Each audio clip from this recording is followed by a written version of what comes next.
Greetings. Hope this finds you well. So I came across an interview Chris Hedges did with Cornel West a couple months ago and thought it'd be kind of interesting to check it out, see what the questions were, see what Cornell's responses were, and give any feedback or critique on either side. So here we go. And this was from the Real News Network, and I just started the interview when the Hedges started the interview. Cornel, I want to ask you first. You campaigned for Obama. I think you did over 60 campaign events for Barack Obama. You campaigned for Bernie Sanders. So you certainly were embedded within the Democratic Party machine. What changed? Well, first, let me Starting off strong. That's a good question. start off saying it's always a blessing to be in conversation with you, brother. These decades have been ones in which it's hard to imagine myself without the joy of having your brotherhood and our friendship and your piece in Substack that made the announcement, set the high standard and the high note. Reminded me of the high C note of Louis Armstrong, the West End Blues, brother. And we keep that standard because we always want to be clear what the standards are. It's the only way we can sustain the courage. And as you know, courage is the enabling virtue. All the other virtues are empty without courage. So for me, I've always viewed myself. He's got such a way with words, doesn't he? You could just listen to him wax poetic about anything. He could be talking about cereal and make it sound amazing, right? Myself as a jazz man in the world of ideas, as well as a jazz man in politics, which means I have to be improvisational. I can't be dogmatic. I can't be ossified and petrified in my analysis or in my praxis. So I find myself always going in and out. I've worked with my dear brother, Bill Bradley, who I had deep love for. We had deep disagreements too. I believe that was a senator from New York, if I'm not mistaken. I think also he used to be a professional basketball player. Then I also worked for Ralph Nader. I believe Ralph Nader was one of the great figures of the 20th century and in 20th run as a Green Party in 2000, I believe, right? First century. And I want to say that publicly because he's been mistreated, misperceived, and so forth. Then I went back again with Bernie, then went with Jill Stein, then went back again, even with Biden, warmongering, milquetoast Biden over against Trump. So I've tried to be flexible and fluid enough, but it's always tied to putting precious poor people and priceless working people of all colors at the. But I would say I would push back a little bit against that because I would say supporting Biden wasn't putting the working class first. And again, it's the whole argument of the lesser of two evils. Is Biden worse than Trump? Is Trump worse than Biden? Etc. It's like a difference between a poop sandwich and poop soup. Either way, it's a shitty meal, right? The center of my vision and praxis, and so I'm thoroughly convinced now that at this historical moment, you can never defeat fascism with milquetoast neoliberalism. Neoliberalism will simply put it off for a while. You've got to get at the roots of fascism and the two-party system, the corporate duopoly. Mm-hmm. Impedes and obstructs the empowerment of poor people, not just in. And then, again, just a quick aside, I believe the original definition of fascism was corporatism, the merging of government and, big business, which we definitely have. And as he says, the corporate duopoly, it's a corporate duopoly, one party for the capitalists and everybody else gets nothing. In the United States, not just in the American empire, but around the world, given the militarism and given the 800 military units that represent the American empire in terms of its military might. And so this particular moment, I'm just giving all that I can to mount this third party bid. To, on the one hand, be head of the empire and then to begin to dismantle the empire in the name of poor and working people here and abroad. So it's one moment within a much larger movement. And that movement, of course, is not just national, it is international. Keeping a focus on those the great Frantz Fanon call the wretched of the earth. And why can't that be done through the Democratic Party? The Democratic Party has proven now that its corporate wing will always snuff out the progressives. the Bernie Sanders or nothing. I have great love for Bernie. I'll always have love for my brother. Bernie, I would say his domestic policy was much better than his foreign policy. Bernie supports the proxy war in Ukraine. Cornel West doesn't. I don't think Bernie would ever talk about dismantling the U.S. empire or getting rid of the 800 military bases that we have across the world. Cornel West seems much better with the foreign policy, has really good domestic policy as well compared to Bernie Sanders. So we'll see. And as a jazz person, improvisational, I can love somebody and still have deep disagreements, you know. And it made it very clear that progressives will always be a kind of window dressing, especially every 2 years and every 4 years during an election. Corporate interests, military interests, military industrial complex, Wall Street, Silicon Valley, big tech, they're at the center of the Democratic Party. So there's the taboo issues, corporate power, surveillance, ecological collapse, fossil fuel industry. We saw it with Manchin in the debt ceiling agreement. Oh, you can make agreement with him, but you can't make agreement when it comes to the needs of poor and working people. Oh, I see. Reveal yourself, Democratic Party. Of course, they've been doing that for a while, but at this particular moment, it's very difficult not to be able to see that. And then when it comes to militarism, oh my God, Jesus Christ. Ukraine, the Middle East, Israeli-Palestinian situation. Cuba, Venezuela, Nicaragua. It's very clear that there's no commitment to the suffering of the least of these, be it Palestinians on the West Bank, be it precious Ukrainians who deserve a central focus, but who are bearing such a brunt in part, not just because of Russian imperialism, but because of American imperialism. Yeah. And so the NATO expansion is a fundamental factor here. And it's been downplayed by the rationalizers of the war. And so we got to bring that war to a stop in the name of the suffering of our precious Ukrainian brothers and sisters, and the acknowledgement, even though Putin is in fact a gangster, even though the invasion is a crime against humanity, any empire who's pushed against the wall, their back against the wall, responds like empires. And all you got to— I don't think Russia's an empire, though. They don't have bases in, I don't know how many countries, but it's 800 bases across the world. They're only involved in one conflict. How many countries is the U.S. involved in? A whole lot more than that. So I think, I don't know. I wouldn't have used that rhetoric about Putin. Obviously, yes, the invasion was illegal. Russia shouldn't have done that. But as he said, they were pushed back against the wall. But I wouldn't characterize Russia as an empire. What I do is look at the American empire. If there was missiles in Mexico or Canada or Cuba or Venezuela, the United States would blow them to smithereens overnight.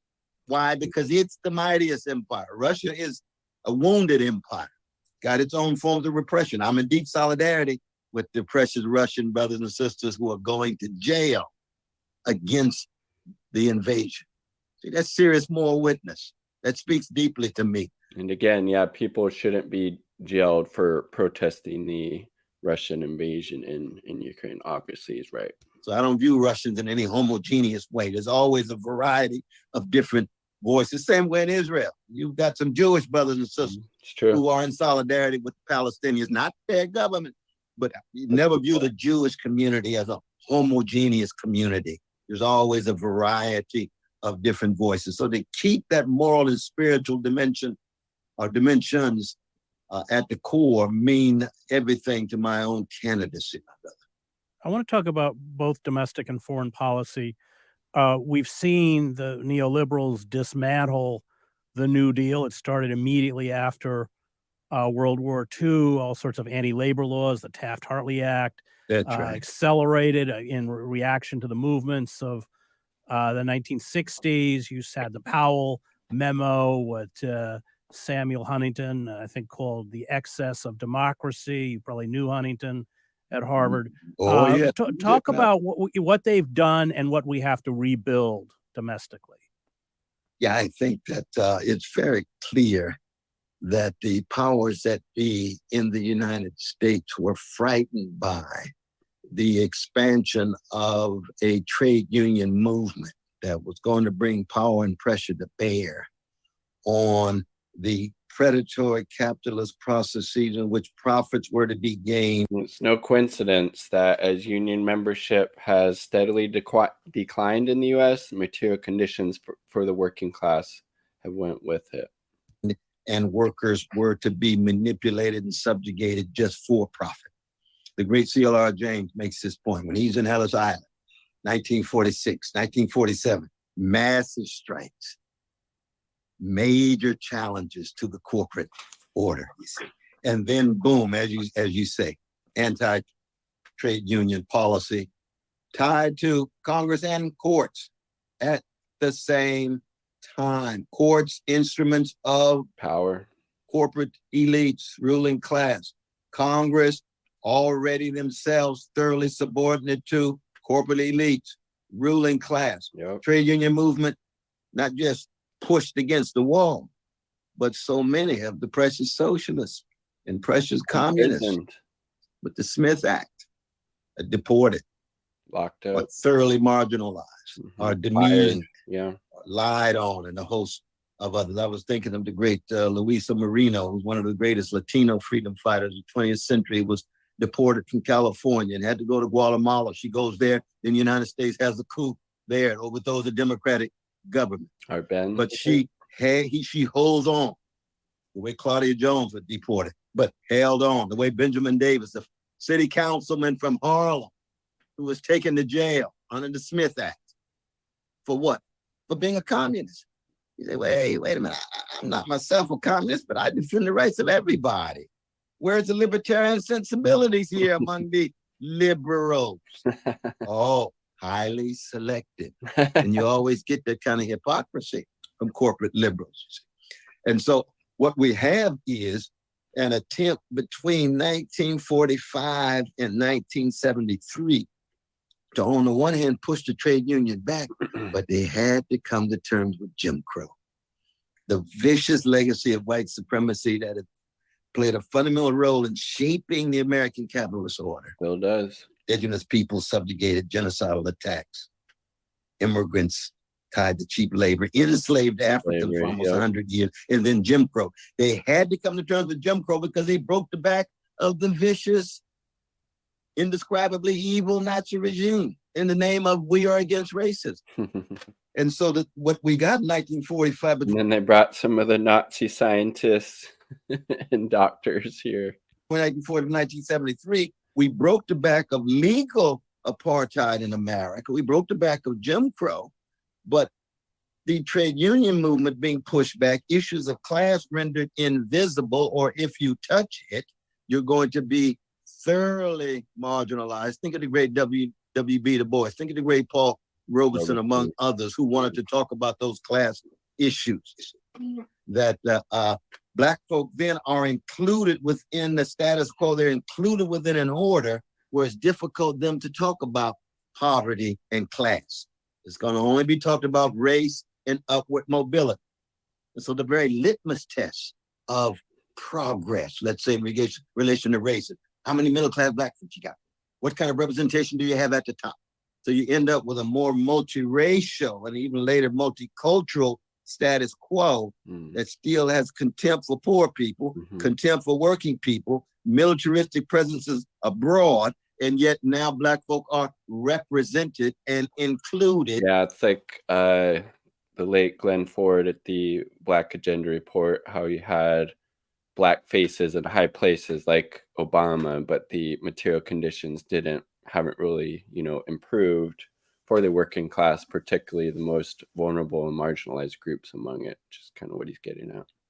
In an unjust order, but slightly less unjust because it's not as racist as it was before. But it's just, Cornel, it's just internal colonialism in the same way that when it became unfeasible to run the Congo, they of course assassinated Lumumba, who was a real freedom fighter, and put in the corrupt Mobutu to do their their bidding. So it's really just a species of internal colonialism, isn't it? No, you're right. It's just that you can imagine the impact on my precious black folk after those years of white supremacist slavery and years of lynching and years of Jim and Jane Crow, to finally gain a foothold in the American mainstream. See, that lived experience, that has an impact. You know what I mean? You say, oh my God, it looks as if we're really now on the way to black freedom. We're on the way to liberation and emancipation. And you have to do what? Stop, reflect, tell the truth. The breakthroughs have been made for the black middle classes, for the black bourgeoisie, for the black professional managerial class. Absolutely unprecedented opportunities that cannot be denied. You can't account for Obama without telling that story. But at the same time, when you have the vision that I am concerned about, which is the vision of the plight and the predicament of what the Bible calls the least of these, the poor, the working classes, those in the hoods, in the barrios, our poor white brothers and sisters in Appalachia, so many other places, still catching hell. And same would be true of women and the patriarchy, our precious trans being viciously attacked, precious gays and lesbians viciously attacked. When you look at the world from the vantage point of their plight predicament, you see better. All the multiculturalism in the world is still going to generate an unjust status quo. And let us be very clear. When you have your baby crushed or your mother killed on the West Bank, there's not a big difference between the Democratic Party and the Republican Party. Not at all. Not at all. Well, let's talk about what Malcolm S. called our internal colonies. Also, just want to throw in there, we were both great friends with Glenn Ford. He used to talk about the black elite as the black misleadership. I just mentioned Glenn Ford. That's so funny. I haven't watched this before. Classic. Oh, what a great year. And I jumped over and Margaret Kimberly and Brother Danny and the others. And we miss Bruce too, Brother Bruce Dixon. Yeah. Oh, Bruce Dixon, my God, yeah. But let's talk about those internal colonies. We both taught in the prison. We visited Mumia Abu Jamal together with the great James Cone. And you know, there's a protean quality to white supremacy. And it's always needs to be pointed out, you know, the mainstream media, Democrats, Republicans, like talked about American freedom, how we're so free here, yet we have the world's largest prison population. Okay. And racial suppression, that it changes its shape, but it you know, we now have militarized police forces functioning as internal armies of occupation with long-barreled weapons, Kevlar vests, kicking down doors in the middle of the night. There's not much difference between a night raid in Newark or Camden or any, you know, Oakland or anywhere else, and the night raids that are carried out overseas. There's a tie of, you know, with imperialism. But there is a huge section of this country, both white, black, of all colors, that have just been completely written off and by a corporate media rendered invisible. And I know I think you don't hear those type of stories or perspectives on the corporate media made invisible, as Hedges said. You hear the perspective from the owning class, from the capitalist class. Those are the stories and perspectives that you hear, that point of view, not from the working people. The heart of your campaign is really to address that huge section of the American population of all colors that have just been cast aside as human refuse through deindustrialization, austerity, and everything else. Absolutely. I mean, I think of that farewell tour. Somebody I know wrote a text on that. Name is Brother Chris Hedges. I read talked precisely about the precious folk who have been pushed against the wall by corporate globalism, the kind of things celebrated by the Thomas Friedmans and others. Oh, this is the way for not just liberty and freedom, but democracy across the board. Well, let's look at the evidence. We ain't got nothing against you, Tom. Let's look at the evidence. Well, we noticed that in the United States, the point that the great William Barber has been making, is head of the Poor People's Campaign with Sister Thea Harris, is what? 60% of Americans living month to month. 23% of Americans still living in dire poverty, even as food stamps are cut, given the debt ceiling agreement between Biden and McCarthy. What are we talking about in terms of human beings who are unable to flourish because of lack of nourishment, let alone lack of access to serious substantive health care quality, even given Obamacare? I know I get that a lot from my neoliberal brothers and sisters. Obamacare came through and made the breakthrough. Oh, it was a deal with big pharmaceutical companies, a deal. It was a Republican plan that was first implemented by Mitt Romney when he was governor, I believe, of Massachusetts. That's where Obamacare came from. With the corporate elites in the industry, supposedly delivering medical services, but profit at the center, leaving out so many. I believe in abolition. Still tens of millions of people in the U.S. who don't have insurance or underinsured. Medical bankruptcy is still a thing. Yet per capita in the U.S., we pay more for healthcare than any country in the world. Why is that? Because it's for profit. It's meant to make money, not to keep people healthy. See, I'm part of the Frederick Douglass school of thought. You see, I don't want to chip at poverty. I want to eliminate, abolish poverty. I don't want to chip at it. Which again, if we had a government, a political party that was in power, that was actually looking after the well-being of the people, eliminating poverty, could be done like that. Look at China. They lifted 800 million people out of poverty in 30, 40 years. Could be done other places too if the right conditions are in place, obviously. Homelessness. I want to abolish homelessness. I don't want to chip at struggle for living wages. I want to abolish unjust wages. I don't want to chip at mass incarceration reform. I want to abolish forms of injustice that incarcerate people as if they're animals. And there's ways in which of dealing with murderers and rapists and so forth, things that are criminal. I'd be the first to acknowledge that. But there's ways of dealing with them. We can learn from Finland. We can learn from Denmark. We can learn from Sweden how you rehabilitate persons. I want to abolish corporate greed, and on and on and on. And that kind of... I don't know. I'd like to, if he, in those examples, like listed more socialist countries like,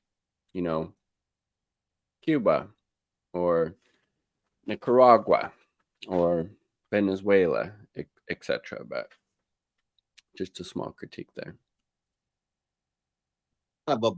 China. Abolish mentality and imagination that the Ruth Gilmores and the Angela Davises and others have taught us mean much to me, because that's what it means in the end, to really bear witness to the precious humanity of each and every one of us, no matter what color we are, gender, sexual orientation, or national identity. And you're right, what's at stake is what? You see it in New York right now, you see it on the East Coast, ecological catastrophe. Yeah. The future, the species, future of the planet. What's at stake? Not the future of the planet, but definitely the future of humans on the planet. The planet will be here, until, I don't know, the sun goes away, or something. But the planet will be here. It's the future of the human species and all the other, species that are being affected and ones that are going into extinction because of human-caused climate change. The destruction of democracy. If the only... I would say we've never really had a democracy in the U.S. We've always had, an oligarchy. It's a white supremacist settler colonial state who has always been running the interest of wealthy people, particularly wealthy white people, right? And it's still that. You can't really have democracy when that exists, and real democracy would be, making sure people's basic needs are met, making sure that there's no discrimination or oppression if you're a person of color or part of the LGBTQ community, etc. But that's never been the case here. alternative to fascism we produce is a corporate-driven, milquetoast neoliberal Democratic Party, fascism will come to America. Let us be very I think fascism is already here, though. Like what Hedges was describing with the police force, that's fascists. Who do the police stand on the side with? They don't stand on the side of the oppressed and the vulnerable. They stand up for corporate interests. They break strikes. They stand against social movements. clear. It's like a Weimar America. You got to get at the roots of fascism. That's why, as you know, I'm going straight into Trump country, man. I'm going to talk to many of those vanilla brothers and sisters. I'm not naive, and I'm going to say, I know you're wounded. I know you're scarred. I know you're bruised. I know you have not been able to flourish under this corporate globalization and the arrogance of the professional managerial class and the greed of the corporate elites. I want you to be able to follow or become a part of a movement that's concerned about satisfying your basic social needs. Give up on following neo-fascist Pied Pipers. Give up on the xenophobia that makes you feel good, yet you're still catching hell economically and financially. That's what is required. And I think, I'm not naive, but I think we have a chance of reaching some of those white brothers and sisters. I don't give up on them at all. They're human beings. They just happen to want to come at Black folk and gays and lesbians and Jews and Arabs and Muslims at the moment. They can be changed. You go out to reach them, not in arrogance. Well, that rage is manipulated and directed by demagogues. That's right. The one, figures like Trump or That's right. DeSantis and others. And it's also buttressed by a Democratic Party arrogance and dismissal of Trump supporters, the famous Hillary Clinton line being deplorables. Yeah. So on the one hand, they're manipulated. On the other hand, by Democratic Party stalwarts, they're rejected and demonized. That's exactly right. Very, very much so. You see, what's at the center of my campaign is to reintroduce America to the best of itself. And that's would mean politically movements, break the back of slavery and Jim and Jane Crow, movements of workers to try to gain some fairness given the corporate greed at the top, women control over their bodies, women respect in the workplace. Any group that's been marginalized, and the least of these days actually a precious trend. I keep coming back to that because I have a deep moral and spiritual commitment to the most vulnerable in that regard, you see. But the best of America has been the Martin Kings, the Ella Bakers, the Rabbi Joshua Hedges, the Edward Zaids, the Grace Lee Boggs. I talked to Lisa Marino. We could talk about Chief Joseph, all of the various voices that represent movements. And of course, as you know, so much of the best of the American empire, Black music, man. It's the greatest artistic breakthrough in the most barbaric century of recorded time, the 20th century. So when you think of gospel and blues, but especially jazz and rhythm and blues and the best of hip hop, what you're talking about is a hated, terrorized, traumatized people who, with artistic creativity and spiritual fortitude and moral courage, provide a vision of a better world and provide a conception of time that's connected to a future that people are trying to cut us off from. And that future is one in which all of our humanity is affirmed. All of our sense of possibility is affirmed. That's John Coltrane's Love Supreme. That is. I remember Richard Wright writing about the blues. That's what we had in place of freedom. Oof, absolutely. I want to ask you about foreign policy and Israel. As you know, I spent 7 years in the Middle East. I spent 20 years abroad. For me, the empire was always the external expression of white supremacy. I was with the U.S. Marine Corps, went into 1st Battalion, 1st Marines, went into Kuwait. The way they spoke about Arabs, sand, the N-word, there was, it is the subjugation, Frantz Fanon, who we both admire, the wretched of the earth, but that quality of that racist quality is as endemic in the outer reaches of empire as it is within the racist I think they mirror each other. And I know you've been very outspoken about Palestinian rights, but talk about empire and talk about U.S. foreign policy. I mean, one, begin with the Monroe Doctrine. After the imperial expansion of the United States from 13 colonies to a continental social experiment, it was clear that you had imperial subjugation of indigenous peoples and others. The Mexican War, Ulysses S. Grant himself says, phony war, immoral war. He was one of the leaders of the war, but he knew there was no moral ground. Half of Mexico is now part of the USA. So we have to keep track of that story if we're concerned about the truth. The condition of truth is to allow suffering to speak, to keep those suffering voices that are resisting, and not just victims, they're resisting. And Monroe Doctrine says what? All of the hemisphere is our backyard. No one else can ever intervene. You see. Then you've got the Philippines in the 1890s, Guam, Puerto Rico, and Cuba, and so on. Now you got 6 million people of color under U.S. imperial aegis outside of the continent. You already reconstituted the American empire within the continent, beginning with 13 states. People need to be able to keep track of that story, keep track of that narrative. You see. Why? Precisely because when you get to U.S. foreign policy, it's going to be so deeply shaped by the settler colonial experience of the Europeans who arrived. They're just now going beyond national borders. Not going to hear Trump or Biden talk about settler colonialism. You're going to have to listen to Cornel West or maybe, the PS Party for Socialism and Liberation, right? Borders. So they carry that white supremacy with them, you see. I mean, look what's going on in Uganda right now. You've got indigenous hatred of versus gays and lesbians and trans, but you have American evangelical. Yeah, a lot of that, or at least some of it, like he's saying, was imported from, white Christian missionaries who were preaching that hate gospel, right, of demonizing LGBTQ plus folks. Right. Who have been fanning and fueling the hatred of gay brothers and lesbian sisters. And of course, as a Christian, I'm saying all these fellow Christians.